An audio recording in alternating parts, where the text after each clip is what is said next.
Hey everybody, it's great to be learning with you today as we introduce the concept of Mezuzah. Whether you're here learning with us in person at the North American Jewish Day School Conference in Philadelphia or simply watching online, welcome. It's great to have you on board.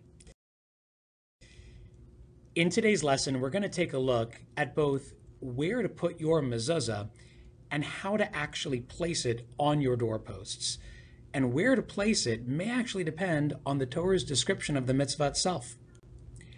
Mezuzah is one of the most beloved mitzvot that we have. It graces the doorposts of so many of our homes.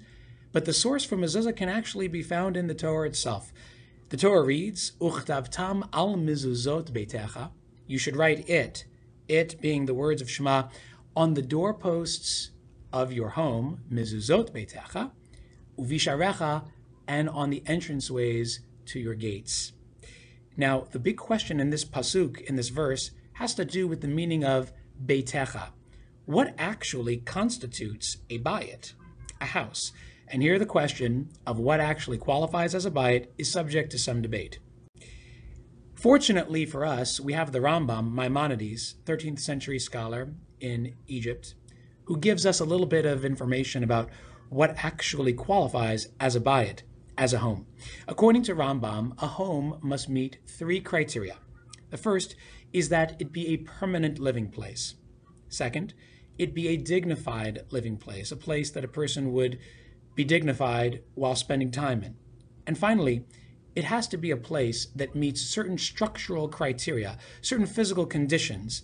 And if all three of these criteria are present, it is both a permanent structure, a dignified structure, and meets certain physical requirements, then that space can be considered a bayit and would in fact be required to have a mezuzah grace its doorposts.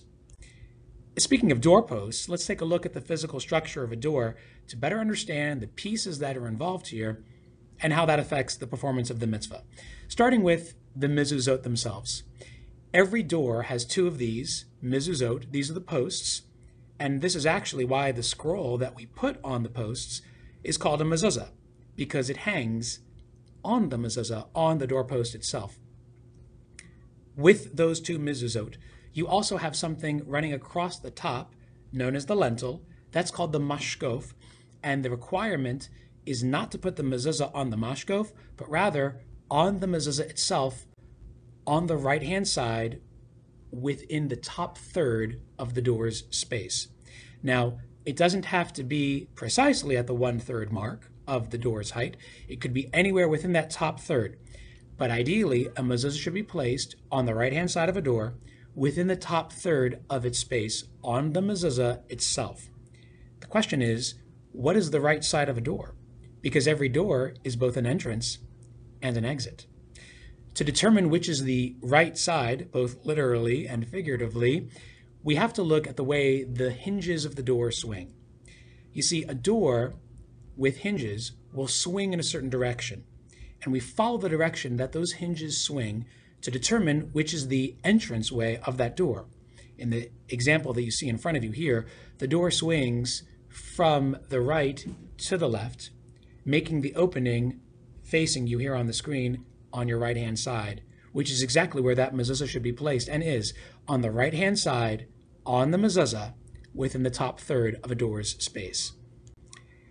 Once you put the mezuzah up, you say the following bracha, which means, blessed are you, Hashem, creator of the world, who commanded us with his mitzvos and gave us this holy opportunity to affix a mezuzah.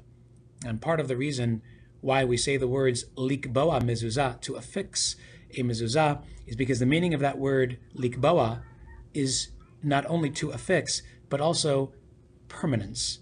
And when we put a mezuzah up, it has to be in a permanent place, as you recall, one of the Rambam's three factors. In class, we'll have a chance to discuss what are some of the criteria for a permanent living place. But we'll also have the chance, when we return to class, to look at some other very interesting examples of places in one's home that may or may not require a mezuzah based on the biblical commandment. Some of these places include archways, places that don't have a right angle meeting up at the entranceway. In other words, you wouldn't have two mezuzot framed with a mashkof, with a lentil, but instead have an entranceway that curves and is arched. Would that be subject to the mitzvah of mezuzah? And second, garages. Is that something that requires a mezuzah as well? Those are two prime examples that we'll explore in class and go through some real hands-on examples to determine whether or not the halacha of mezuzah would in fact apply in those places. We'll also explore the question of timing and within how much time after taking occupancy, after residing in a place, should a person put the mezuzah up?